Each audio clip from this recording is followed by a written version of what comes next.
নাহমাদুহু ওয়া নুসাল্লি আলা রাসূলিহিল কারীম আম্মা বা'দ। সর্বপ্রথম আমরা মহান স্রষ্টা রব্বুল আলামিনের দরবারে শুকরিয়া জ্ঞাপন করি। সকলে বলুন আলহামদুলিল্লাহ। তারপরে তারই প্রেরিত নবীদের নবী সরকার কায়নাত, আমাদের সকলের জানের থেকে প্রিয় নবী জনাবে মুহাম্মদ মুস্তাফা সাল্লাল্লাহু আলাইহি ওয়াসাল্লামের প্রতি দরুদের নজরানা পেশ করি। সকলে বলুন সাল্লাল্লাহু আলাইহি ওয়াসাল্লাম।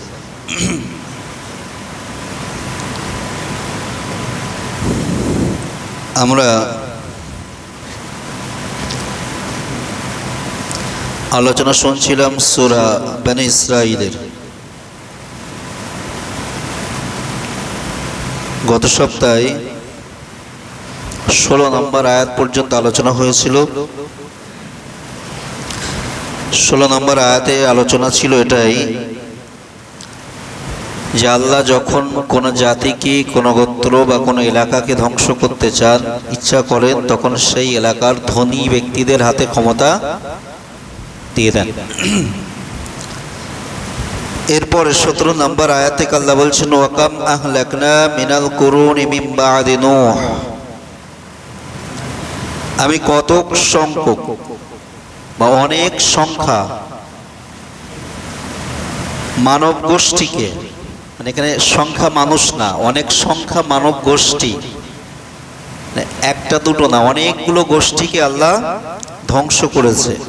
কখন? মিন বা'দি নূহ, নূহ আলাইহিস সালামের পরে। মানে বিশাল ধ্বংস বললে সাধারণত এটাই মাথায় আসে যে নূহ আলাইহিস সালামের প্লাবনে একটা বিশাল ধ্বংসযজ্ঞ হয়েছিল, যে পুরো পৃথিবী ব্যাপী বন্যা, এমনকি পৃথিবীর সমস্ত পাহাড়গুলো কোথায়? পানির নিচে, পানির উপরে ভেসে ছিল না, পানির নিচে ডুবে ছিল। তো শুধুমাত্র 40 অথবা 80 জন মানুষ, যদি সব থেকে কম সংখ্যাটা নেই তো কতজন? নারী পুরুষ মিলিয়ে 40, আর বেশিটা নিলে 80। এই সংখ্যক মানুষ ব্যতী রেখে আর প্রতিটা প্রাণীর এক জোড়া করে, বাদ বাকি স্থলভাগের প্রাণী আর কি, বাদ বাকি সমস্ত পৃথিবীর সমস্ত প্রাণী, সমস্ত মানুষকে আল্লাহ ওই বন্যায়, ওই পানির তলায় ডুবিয়ে মেরে দিয়েছিল।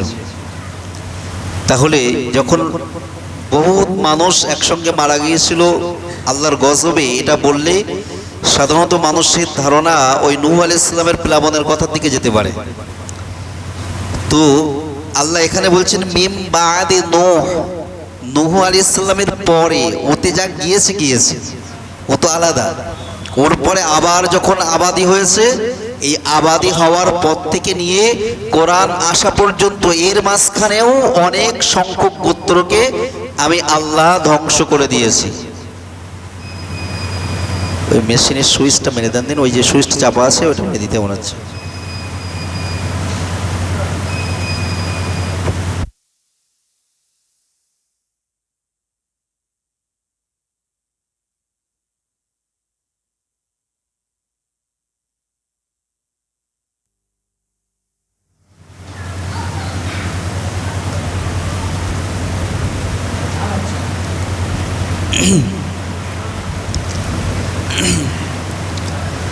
তো নূহ আলাইহিস সালামের প্লাবনে তো গিয়েছে, পুরো পৃথিবী ধুয়ে বসে দিয়েছে। এরপরে যেগুলো ছিল তার থেকে বংশ বিস্তার করে যে জায়গায় এসছে, বিভিন্ন এলাকায় সফর করে তারা বিভিন্ন এলাকায় ভাগ হয়ে গিয়েছে। এই ভাগ হয়ে যাওয়ার পরে সেখানে বেশ কিছু জনবসতি হওয়ার পরে তারা যখন আল্লাহর সঙ্গে নাফরমানি করেছে, তাদের উপরে আল্লাহ আবারও আযাব দিয়ে ধ্বংস করেছে। তো সেই ধরনের সংখ্যা, সেই ধরনের গোত্র সংখ্যাটাও কম না। আল্লাহ বলছে ওয়াকাম আহলাকনা মিনাল কুরুনি মিন বা'দি নূহ, যে আমি অনেকগুলো, কত সংখ্যক জনগোষ্ঠীকে আমি ধ্বংস করে দিয়েছি নূহ আলাইহিস সালামের পরে। ওয়া কাফা বিরাব্বিকা বিযুনুবি ইবাদিহি খাবীরুম বাসীরা। তোমাদের রব, আল্লাহ এখানে শব্দটা ব্যবহার করেছেন দেখেন, বিরব্বিকা, তোমার রব। কোরআন কার কাছে নাযিল হয়েছিল? কোরআন এসেছিল কার কাছে? রাসূলের কাছে। তো রাসূল এখানে কাব শব্দ মানে তোমার।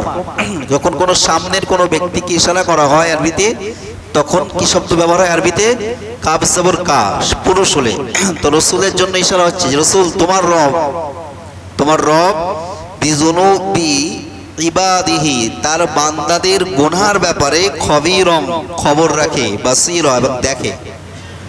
কে কি গুনাহ করছে এটা দেখে, খবরও রাখে, বেখবর না। অনেক সময় দুটো শব্দ বলেছেন দেখেন, একটা হলো খবর রাখি, যে এই এলাকায় কোথায় কি হচ্ছে আমি খবর রাখি কিন্তু দেখিনি, হয় না এমন? শুনেছি, এই শোনার মধ্যে অনেক সময় কম বেশি হতে পারে, মূল ঘটনা যেটা সেটা থেকে কিছু না কিছু কম বেশি হয় শুনতে গেলে। তো খবর রাখার জন্য শোনাতেও, শোনার মাধ্যমেও খবর রাখা যায়। এরপর আল্লাহ বলছে বাসীরা, এবং আমি দেখেছি। আবার অনেক সময় দেখা যায় যে আমি রাস্তা দিয়ে, আমরা প্রায় রাস্তা দিয়ে যেতে যেতে দেখি যে কোন জায়গায় বিশাল একটা লোকজন দাঁড়িয়ে আছে, গ্যাঞ্জাম করছে। তো দেখলাম গ্যাঞ্জাম হচ্ছে, কিন্তু কি কারণে গ্যাঞ্জাম হচ্ছে এটা জানি না। হ্যাঁ হচ্ছে, হয়তো হতে পারে সেখানে কারো দুজনের মধ্যে ঝামেলা হয়েছে, বা সেখানে কোনো অ্যাক্সিডেন্ট হয়েছে, বা অন্য তৃতীয় কোনো কারণ হতে পারে, কিন্তু কারণটা আমি জানি না। তবে ওখানে লোকজন দাঁড়িয়ে ছিল, এটা আমি দেখেছি।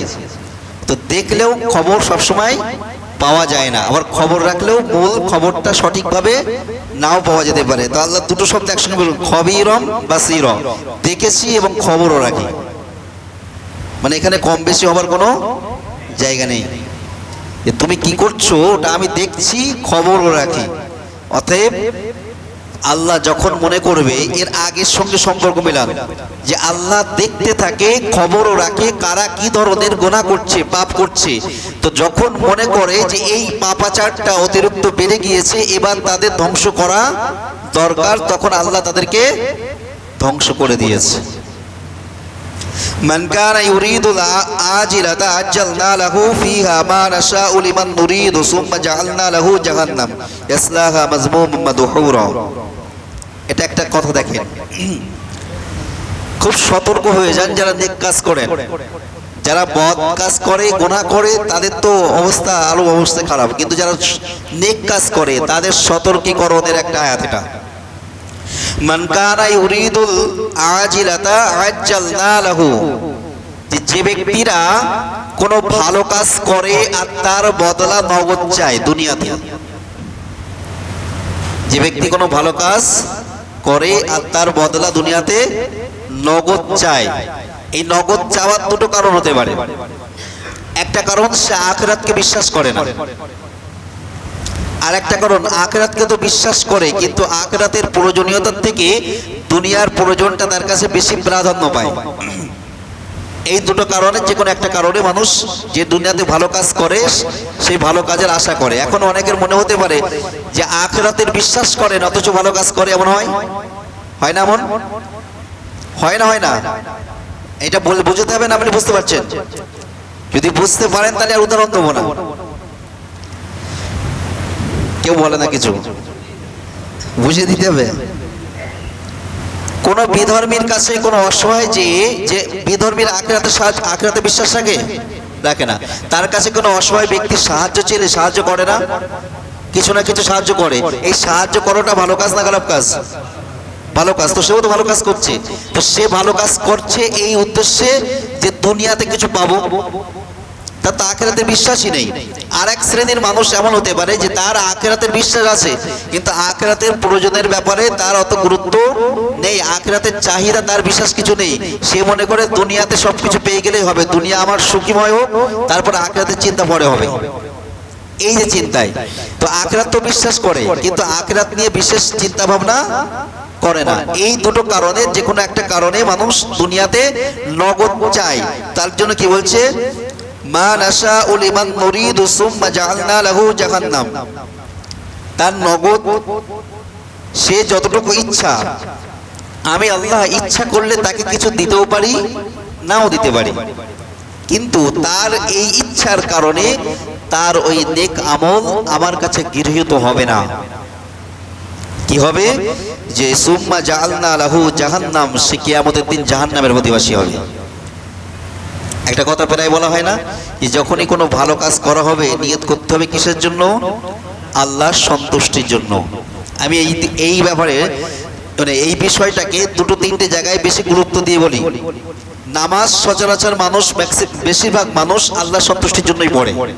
কিছু মানুষ শুক্রবারের দিন আসে, না আসলে সবাই খারাপ বলবে দেয়। শুক্রবারে কিছু মুসল্লি আসে, এখানেও প্রত্যেক মসজিদে, শুধু এখানে বলে না, প্রত্যেক মসজিদে কিছু মানুষ শুক্রবারের দিন নামাজ পড়তে আসে, যে আজকেও যদি আমি নামাজ পড়তে না যাই তা আমি হয়তো মরে গেলে আমার জানাজারা পড়বে না, এমন চিন্তা চেতনা থাকে। কারণ চিন্তা চেতনা থাকে যে আমি যদি না যাই তো মোড়ের মাথায় উঠলে সবাই আমার যা বলবে তা আমার কান ছিদ্র করে দেবে, তো সেজন্য আসি। এটা তো আসে আলাদা। কিন্তু কি বলছিলাম,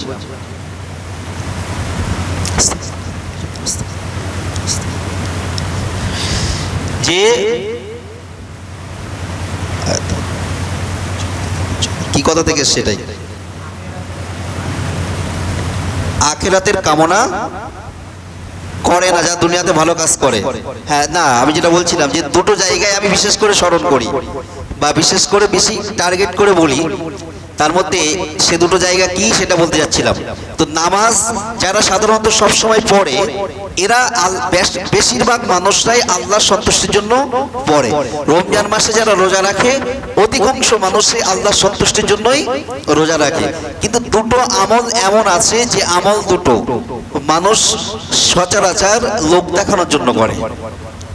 একটা হলো যাকাত, একটা কি বললাম, যাকাত বা যাকাতের ছোট ভাই বলা যেতে পারে দান সাদকা, যেগুলো হয় ছোটখাটো দান বা যাকাত যেটা দেওয়া হয়, এইগুলো বেশিরভাগ মানুষ লোক দেখানোর জন্য করে। যে আমি এত টাকা যাকাত দিচ্ছি, অথচ মানুষ জানবে না, আমি যাদের দিচ্ছি তারা আমাকে সম্মান করবে না, এই চিন্তা ভাবনা থাকে না। এই যে চিন্তা ভাবনা, এখানে ওই যাকাত তো তার উপরে ছিল কি ফরজ, ও দিলে তো প্রচুর সওয়াবের অধিকারী হতো। প্রসঙ্গে এসে একটা কথা বলি, অনেকে মনে করে যাকাত দিলে সওয়াব হবে না, অনেকের ধারণা যাকাত দিলে সওয়াব হবে না। আপনাদের এরকম চিন্তা ভাবনা কারোর আছে? যাকাত দিলে, হ্যাঁ, আমার সঙ্গে অনেকেই ডাইরেক্ট এই কথা বলেছে, যাকাত দিলে কেন সওয়াব হবে? যাকাত তো ফরজ, আমার মালের অংশ, সেটা তাদের হক নেই, তাদের দিয়ে দিচ্ছি, তাহলে সওয়াব হবে কেন? যত ধরনের দান আছে, আর্থিক দান যত ধরনের আছে, সব থেকে বেশি সওয়াব হবে যাকাত দিলে। সব থেকে বেশি সওয়াব যাকাত দিলে। যদি যাকাত কি, যাকাতের হুকুম কি বললাম? ফরজ। তো যাকাতের হুকুম ফরজ, এটা আদায় করলে যদি সওয়াব না হয় তো নামাজ কি ফরজ, আদায় করলে সওয়াব হবে? রোজা ফরজ, আদায় করলে সওয়াব হবে? সবগুলো আদায় করলে সওয়াব হবে, যাকাতে বলে কেন সওয়াব হবে না? যাকাত আদায় করলে যত দান আছে সব থেকে বেশি সওয়াব হবে। এখন যদি তার সওয়াবের নিয়ত থাকে বা আল্লাহর সন্তুষ্টির উদ্দেশ্য থাকে তাহলে তো ভালো, কিন্তু যদি দুনিয়াতে সম্মান উপার্জনের উদ্দেশ্য থাকে, সম্মানিত হওয়ার আশা রাখে, তাহলে তার জন্য এই যাকাত দেওয়া ক্ষতিকর হবে। আর একটা আমল কি? আর একটা আমল হলো হজ বা উমরা। হজ বা উমরা, হজ কিংবা উমরা যারা করে, বাড়ি এসে নামের সঙ্গে কি লাগায় বলেন? আগে তো হজ করে হাজি লাগাতো, এখন উমরা করেও হাজি লাগাচ্ছে। আমার সঙ্গে বেশ কিছুদিন আগে, সম্ভবত এই যে উমরা সফরে গেছিলাম, এই সফরে থাকা অবস্থায় একজনের সঙ্গে কিংবা বাড়ি আসতে আসতে একজনের সঙ্গে কথা হচ্ছে, সে আমাকে বলছে যে আমি আপনাকে দেখেছি আপনি উমরা করা বা হজ করাকারীদেরকে হাজি বলেন না কেন, বা উমরাকারীদেরকে, বিশেষ করে তার প্রশ্ন ছিল যে উমরাকারীদেরকে হাজি বলেন না বা উমরাকে আপনি হজ বলেন না কেন? তাই বলতাম, উমরাকে আল্লাহ এই কাজটাকে উমরা বলেছে আর ওই কাজটাকে হজ বলেছে, দুটো কাজকে আল্লাহ আলাদা করেছে, তাই আমি দুটোকে আলাদা বলি। আল্লাহ যেটার নাম উমরা দিয়েছে, আমি মাতব্বারি করে সেটাকে হজ বলি না। তো বলছি কিরকম কথা, সবাই তো উমরা হজই বলে। আমি বলছি না, আপনি কোরআন পড়তে পারেন? বলছে হ্যাঁ পারি। আমি যে পড়ে তো আতিমুল হাজ্জা ওয়াল উমরাতা, আল্লাহ তো বলছে যে তোমরা হজ করো এবং উমরা আদায় করো। তাহলে আল্লাহ কেন বলেননি এই উমরার সঙ্গে আবার হজ শব্দ যুক্ত করিনি? যেহেতু আল্লাহ উমরার সঙ্গে হজ শব্দ যুক্ত করিনি, তাই আমি যুক্ত করি না। তো আমার তখন দলিল দিচ্ছে যে মক্কা বা মদিনার পুলিশরা সমস্ত মানুষদেরকে কি বলে ডাকে? ওরা যখন লোকদের সাইড করে তখন ওরা মুখে যে শব্দটা বলে সেটা হলো হাজ্জি। হাজ্জি মানে ওরা রাস্তা দিতে দেওয়ার জন্য যে শব্দটা আরবিতে হাজ্জি তারিক, হাজ্জি গুদ্দাম এই ধরনের শব্দ ব্যবহার করে। তো এই হাজি শব্দটা হাজির থেকে হাজ্জি, তো এই হাজি শব্দ তো ওরা ব্যবহার করছে, তাহলে আপনার ব্যবহার করতে কি সমস্যা? তাই বললাম ওরা যে হাজি শব্দ ব্যবহার করছে ওই হাজি শব্দটা আর আপনি কোনো ব্যক্তিকে যে হাজি বলে সম্বোধন করছেন এই দুটোর মধ্যে পার্থক্য আছে। কেমন পার্থক্য? সচরাচর এখান থেকে 20-30 বছর আগে পর্যন্ত উমরার জন্য মানুষ মক্কা শরীফে এত ভিড় করতো না, বা তারও পিছনে দেখলে শুধু হজের সময়ই মানুষ বিদেশ থেকে ওখানে যেত, বাকি সময় উমরা শুধু এলাকার মানুষরাই পালন করত। তো এই হজের সময় তাদেরকে মেনটেন্স করার জন্য, সঠিক গাইড করার জন্য তখন ওখানকার কিছু মানুষ থাকতো। তো তারা তাদের যেহেতু হজ করতে এসছে তো তারা হাজি, তো তাদেরকে হাজি হিসেবে সম্বোধন করে কথা বলতো। তো সেই কথাটা ওই বলতে বলতে বলতে বলতে ওটা এখন ওখানকার প্রচলিত শব্দ হয়ে গেছে। ওরা শুধু আপনাকে আমাকে না, বরং যদি কোনো দোকানদারও রাস্তা দিয়ে যায় তাকেও হাজি বলে ডাকে। তাহলে ওরা আসলে ওটা ওই শব্দ দিয়ে ব্যক্তি বোঝাতে চায়, ওই শব্দ দিয়ে হাজি বোঝাতে চায় না, যে সাধারণ মানুষ জনগণ বা নাগরিককে বোঝাতে চায় যে আপনারা সাইড দেন, জনসাধারণ আপনারা সাইড দেন। তো অন্য শব্দ না ব্যবহার করে এই প্রচলিত শব্দ সাধারণ মানুষকে সতর্ককরণের জন্য শব্দটাকে ব্যবহার করা হয়। এটা কোনো মানুষকে বিশেষ লক আপ দেওয়ার জন্য ব্যবহার করা হয় না। তো আর এটাই বাস্তবতা। তো এই জন্যই যে উমরাকারীদেরকে হাজি আমি বলি না।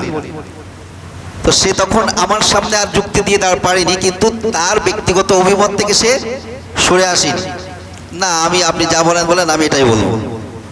তো মূল যেটা বলতে চাচ্ছিলাম যে কেন যে হজ একটা আলাদা জিনিস, খুব ভালো করে লক্ষ্য করবেন। একটা কেউ যদি হজ আদায় করে তো হজ আদায়ের জন্য তাকে ন্যূনতম সময় 5 দিন সময় তাকে দিতে হবে। পুরো 5টা দিন কমপ্লিটলি একটা কাজের মাধ্যমে একটা কাজ, একটা ইবাদত সম্পূর্ণ হবে, যেটাকে হজ বলে। আর একটা উমরা আদায় করতে গেলে যদি কারোর বেশি থেকে বেশি সময় লাগে তো 10 ঘন্টা লাগতে পারে। এমনও মানুষ আছে 3-4 ঘন্টার মধ্যে একটা উমরা কমপ্লিট করে ফেলে। আচ্ছা বলেন, আমি বেশি সময়টাও যদি নেই 10 ঘন্টা, 10 ঘন্টার যে আমল আর 5 দিনের যে আমল, দুটো এক হবে? কাজের মধ্যে পার্থক্য থাকবে না? অনেক পার্থক্য থাকবে। দ্বিতীয় হলো এই 5 দিনের মধ্যে তাকে ন্যূনতম 3 দিন ইহরাম পরে থাকতে হবে, 3 থেকে আড়াই দিন, 5 বরং 60 ঘন্টা তাকে ইহরাম পরে থাকতে হবে।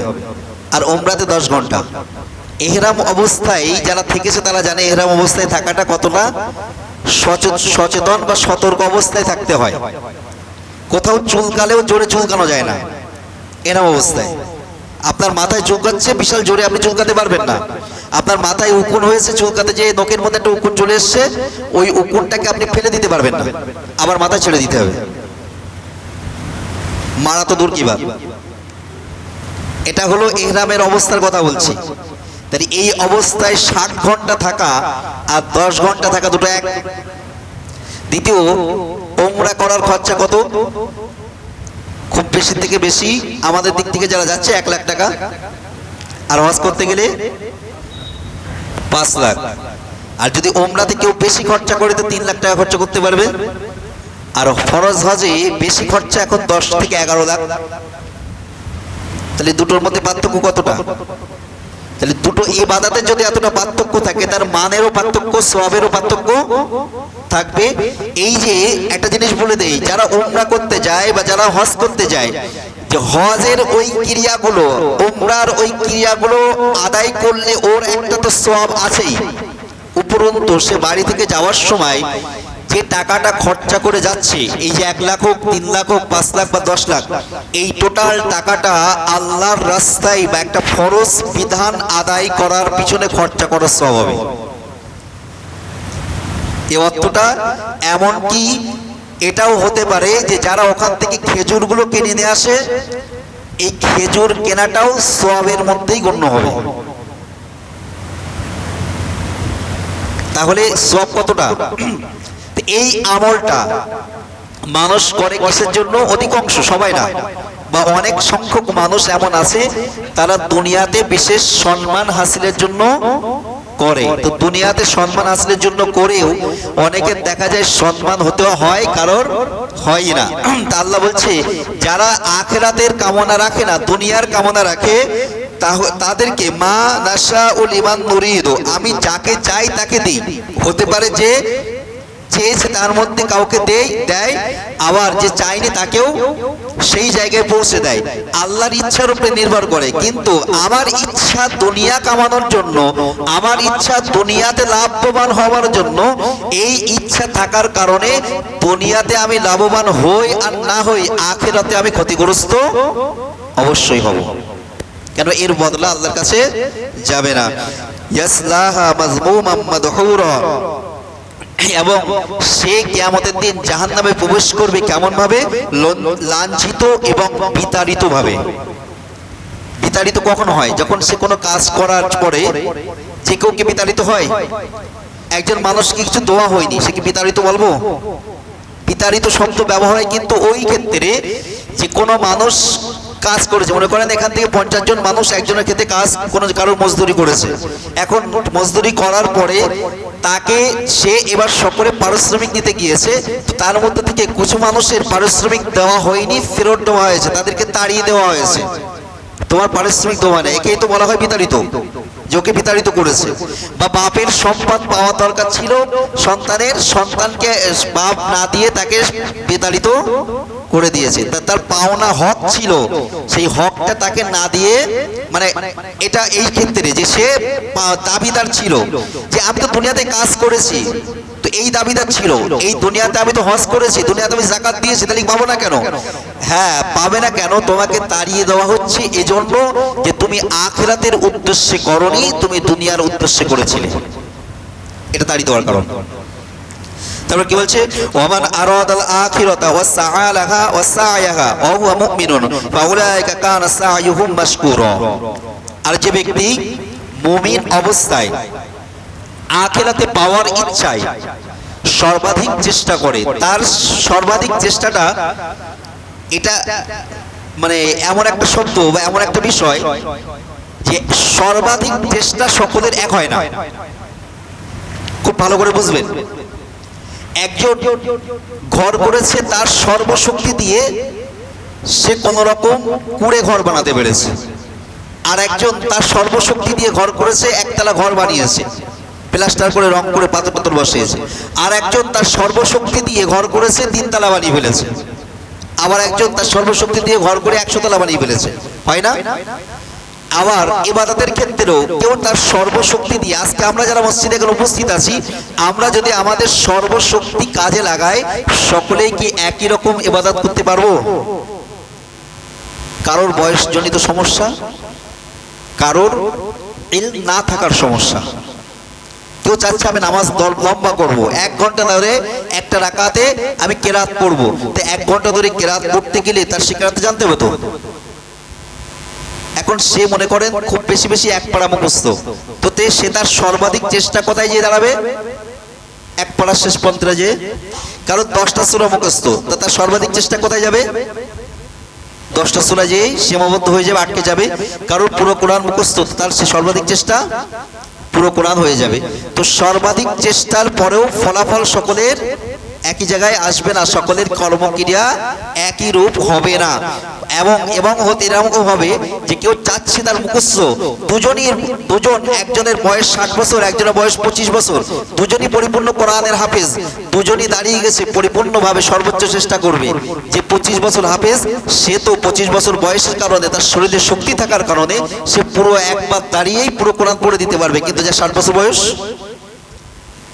তার বয়স জনিত কারণে সে একটা পর্যায়ে আর পারবে না, পিছিয়ে যাবে। তো এই বিভিন্ন রকম সমস্যা থাকবে, সর্বাধিক চেষ্টা করার পরেও সকলে একই জায়গায় পৌঁছাতে পারবে না। তো সেজন্য সে তার মতো করে সে যতটা জানে ততটা সর্বাধিক চেষ্টা করবে। এখন এই ব্যাখ্যায় কিতাবের মধ্যে একটা কথা এসছে, সেটা হলো এই সর্বাধিক চেষ্টা বলতে কি? সর্বাধিক চেষ্টা বলতে যে যে আমলটা করবে সে আমলটা যেন সুন্নাহ অনুযায়ী হয়।